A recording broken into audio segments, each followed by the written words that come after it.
That was a nice move by Pipkins, taking it right to the rack himself. Wide open three, left wing, and it's good. Nylon, the dunk likes that, Matt. A three from the right side, and it's good. The one, Pipkins, the man, yet again. Hello and welcome to the Flex. I'm Matt St. Jean. This is Joe Howie.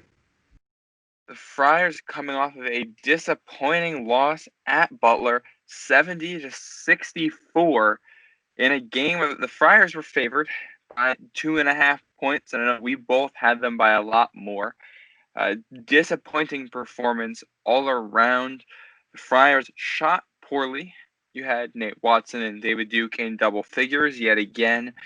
But after that, no help from down the lineup. Joe, what were your first thoughts?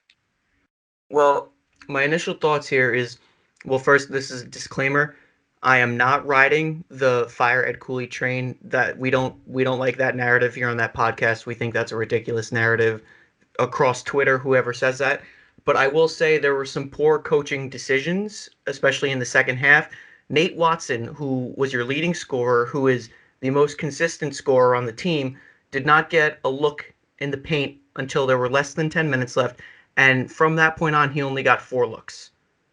That is mind-boggling. He has an advantage over both of Butler's bigs, and he's scored in double figures in the first half. However, then you have A.J. Reeves, who has yet to hit a three. You draw up 3 shot attempts in a row for him, and he misses all 3. That to me is poor coaching. I think you got to give a little bit of credit to Laval Jordan for this one, because Butler had come into this game not playing any zone defense essentially all year long. They dialed up the zone against the Friars. Why? The 2-3 zone, the weakness of the 2-3 zone, it comes at the wings, on the perimeter, and along the baseline, where you can hit threes or mid-range twos to open things up and allow you to work well underneath. Well, the thing is, the Friars couldn't hit those shots, and if you can't hit those shots against the zone defense, you're going to have a really hard time breaking the zone defense. Friars shot 4 of 26 from beyond the arc tonight, which is a laughable number. Somehow, not in the top 20 for worst Ed Cooley Friars' worst three-point shooting performances. It's not even the worst shooting performances the Friars have had from beyond the arc this season. They're at 317th in the nation. Yeah, 307. It's 318th in the nation on three-point shooting percentage right now. Placed nicely between Indiana State and UNC Greensboro. That's of only 300. That's of 334 teams that have played a game.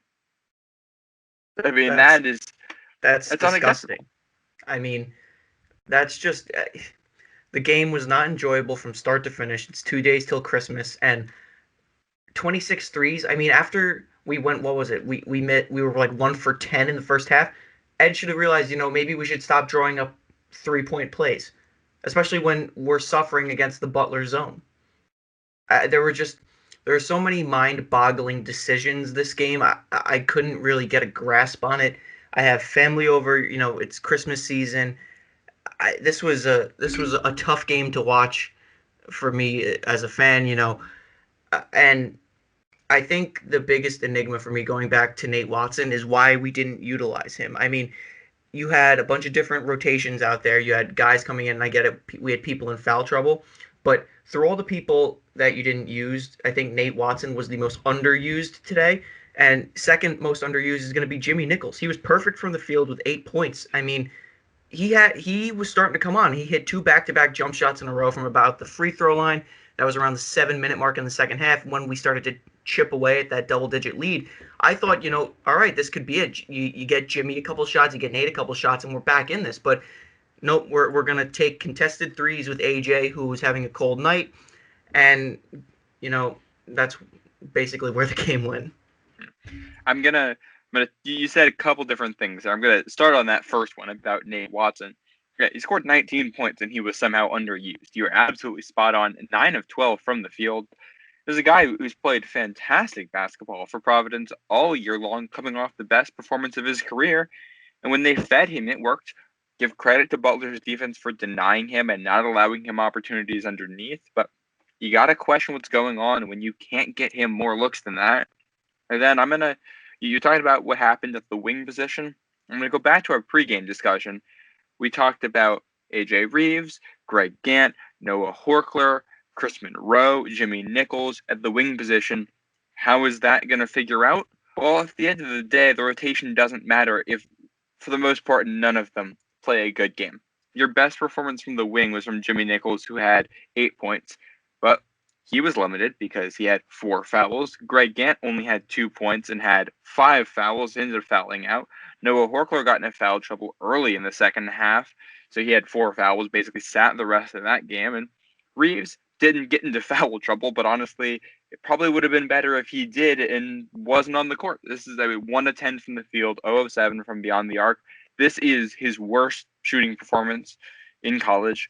His previous worst from 3 was 0 for 6 last season against Florida. Now he's got an 0 for 7 out there. So that's fun. Yeah, I mean, I like Reeves. I think when used properly, he could be a nice piece to this offense. But what I've said from day one and what I'll continue to say is that when he is in a slump, which he's in a major slump right now, you need to get him going inside of the 3-point arc. And it doesn't seem like they want to do that. It seems like they're just going to keep telling him, shoot yourself out. But right now he's shooting himself in the foot because the more shots he misses, you could tell the more frustrated he becomes. His shot selection, it becomes poor because there were some contested threes that he was taking in the corner where I thought, you dish it to Duke, you dish it to Bynum, you work it around the perimeter and you get a better shot that's wide open rather than taking a contested three to shoot yourself out of your slump. I don't really like that. Again, this was a discombobulated Friars offense today. It did not look like it has in the past couple of games. Now, given that there are some, not excuses, but rationale for this. This is our third road game in a row. We haven't played at home. We just recently played a comeback game over Seton Hall, but at the same time, Butler just played a much more, I'm going to say, tolling game than we did. Matt, do you agree? Oh, absolutely. On shorter rest. Right. So something we said in the pregame show was that rest was going to be a factor. It looks like it really wasn't a factor. If anything, Butler benefited from having the quick turnaround because they played with a sense of urgency, and we simply did not. This isn't a terrible loss because, listen, Butler, if they play like this, they're gonna upset some teams in conference play, no doubt. So this isn't a Long Beach State or a Charleston from last season by comparison in any means. But it's a disappointing loss, especially after the win we just had at Seton Hall and TCU. So that's kind of where my thoughts are at right now. Yeah, I think the big thing, and you touched on it there, is energy. Friars came out with no energy, and that's not abnormal for the Friars. That's not abnormal in college basketball, especially in this environment, and that can be okay. But I mean, it's the one thing that Ed Cooley always talks about. If you don't start hot, then you grind it out, you play good defense, you hustle, you're on the boards, and you create your own energy that way. You create your own luck.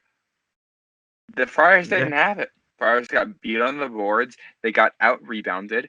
They had more turnovers than Butler did. And Butler had 11 points off of 12 Friars turnovers. Butler had more second chance points. And I mean, the number of just wide open baskets that Butler was able to get, unacceptable. The Friars couldn't get any on their end. You come down the other end, you play lazy defense. And it's everybody. I mean, Jared Bynum, he's supposed to be good at defense. He had his bad moments. David Duke certainly had bad moments on defense. And I don't think anybody in the paint had a really outstanding performance for the Friars. I mean, Nate Watson had a really good game, but not particularly for rebounding or on the defensive end. Before he could score, when he got the ball, he would score. Outside of that, he didn't do a whole lot.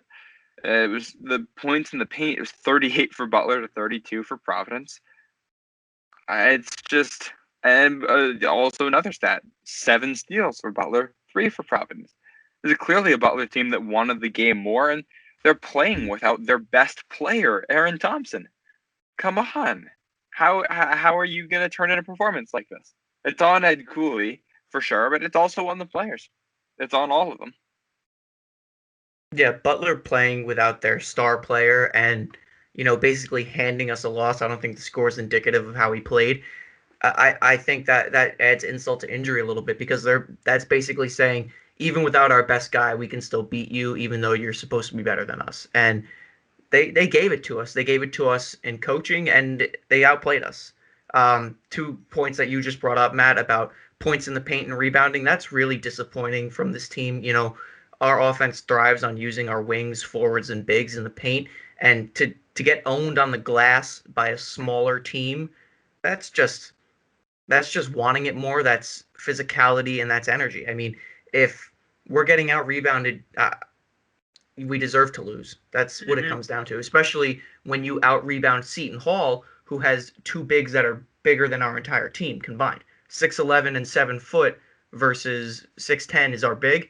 And then you come into this game where 6'9" and 6'7" are your two biggest guys and they out rebound you. So that's disappointing, especially with the length that we bring into this. We talk a lot about the wing forwards and the wing guards. They're long. Jimmy Nichols and Greg Gann are really long. They should be snapping rebounds left and right, but that wasn't the case tonight. No. And this is what you've seen for a long time with Providence. They're the Jekyll and Hyde Friars. They'll come out one game and they'll give you 2 games straight on the road against top quality opponents and go toe to toe with them in a win and hit the shots they need to. And you turn in a game like this against Butler. And this right here is how the Davidson game would have looked if Davidson played a little bit better. This is the same performance, basically.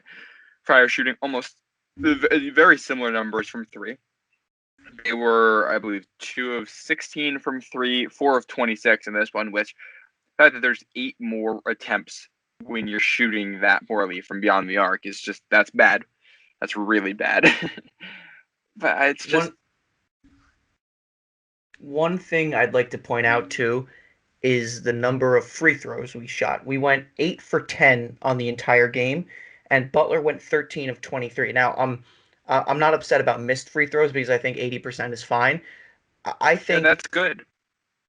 What I want to take away from this, though, is if you're getting 23 opportunities at the line, that means you're taking it into the paint. And I don't care, you could say whatever you want about the officiating. You're more likely to get fouled under the hoop. Yeah. So if you're taking it in, I mean, the fact that we only shot the ball from the line 10 times shows you that we weren't really pushing it in the paint to even draw fouls. That's what I'm trying to take away from this. And you're absolutely right. And the other side of that coin is 23 free throw attempts for Butler. We were hacking them. And I mean, yeah, they missed their free throws, so I guess good strategy. But also, you got guys fouling out. Noah Walker played 8 minutes of this game after starting. He didn't look great, but he is in your starting lineup. He's supposed to be a good guy. Second half, he's got 3 fouls. Comes in, lets a guy get by him. The guy puts up the shot, and then he hacks him after the shot's up. I mean, these are mental errors. You can't do stuff like that. And it's one thing, I mean, you do it against Butler. Friars were still in this game for most of it. They had shots to come back and opportunities, and if they hit a couple of those, they got really good looks late. You hit a couple of those, this is a much closer game. The Friars have a chance to win. That's because you're playing a team that's of lower quality and lower talent level. This game is against Villanova, then we're talking about it like the Florida game last year. Yeah, speaking of Villanova, I have this Villanova Marquette game on in the background, and Villanova's smoking Marquette. Well, I think that's to be expected. That's a Marquette defense that started off the year hot and has really wilted. Yeah, that's just a side note, though. Yeah. I want to talk about. Go ahead. Go ahead. Sorry. No, go ahead to make your point. No, I wanted to go back to the energy thing for a second because sometimes if you lose to a team of lower quality, sometimes it's because they've got a guy that goes off and just he beats you single-handedly. Butler had 5 different players in double figures tonight. 5 of them. That's bad defense, and that's them wanting it more. Because I can tell you, it's Chuck Harris, Bryce Enzi, Bryce Golden. These aren't guys that are more talented than what the Friars have. They're doing it because they're beating you with skill, they're beating you with technique, they're beating you with X's and O's, and they want it more. It's the Big East. You can't go on the road, want it less, and expect to win unless you have a massive talent advantage, and really doesn't exist between Big East teams. Yeah, I agree completely there. I know you and I talked about this in the pregame, and it's kind of been the narrative going into this game that on paper, the Friars are statistically more talented than Butler. Going into the season, the Friars were projected to be more statistically talented than Butler. But you hit the nail on the head, Matt. When it comes down to it, when it comes down to the nitty gritties, Butler wanted the game more. It was a much more well-rounded approach from them. 5 players in double figures. That's normally something you would see from a Friars team. And the stat I always bring up when I talk about multiple players in double figures is when the Friars upset Villanova at the Dunk 2 years ago on Valentine's Day. All 5 guys that logged minutes scored in double figures. And Villanova was by far the better team that season than the Friars, but we wanted it more. And I And then, think yeah, I think when you're an inferior opponent and you want it more, you will yourself to a win. And that's the storyline for a lot of these upsets, especially in the Big East. the other part of that stat line, Providence held Villanova to 2 of 20 from beyond the arc. Well, there you go. That in a nutshell, right there. These are the hallmarks of one team wanting it more. You get the other team out of the rhythm. You don't let them shoot, and you get high quality performances from all 5 players on the court. Yeah. I think the Friars got about 1.5 quality performances between Watson and Duke, and that was it. And the thing about Watson is he's coming off of the best game of his Friars career against Seton Hall. And tonight, he still put up 19 points. I don't think it was his best game, but I also think that he was severely underused, and he still put up 19 points. I think that is so telling about the type of player he is. If we gave him the ball more, this could have easily been a 30-point performance for him. But again, only 4 looks for him in the second half when he very easily could have made it a single possession game in the final minutes. So that is the one thing that I think is going to eat at me away the most until we play DePaul next. But that is the one stat from this game that does not sit well with me as I begin to decompress and get over the loss a little bit more. I've got one more stat for you, and then we'll wrap this up. The Friars' overall field goal percentage on the season, 45.8%. It's not great, Okay. but it's not horrific. It's around 200 and what is this? 216th? No, wait. I have this reverse sorted. So I'll flip it around the other way in a second. But the teams that they share company with: Marquette, Wisconsin, Tennessee, Stanford, Indiana, Seton Hall, Arizona, all around that field goal percentage. That's overall field goal percentage. When you take it, like, the Friars are as bad as they are from beyond the arc, and still a reasonably decent field goal shooting team, which tells you a lot about how good they are inside the arc. And that's a testament to Nate Watson right there. He hits so many of his field goals. This team is so good in the paint that they're able to drag a poor perimeter shooting team up the ranks to where they really don't belong. This is not a great shooting team, but they do make it work, and Nate Watson's the biggest part of that. And David Duke, what he does on the inside as well. Wow.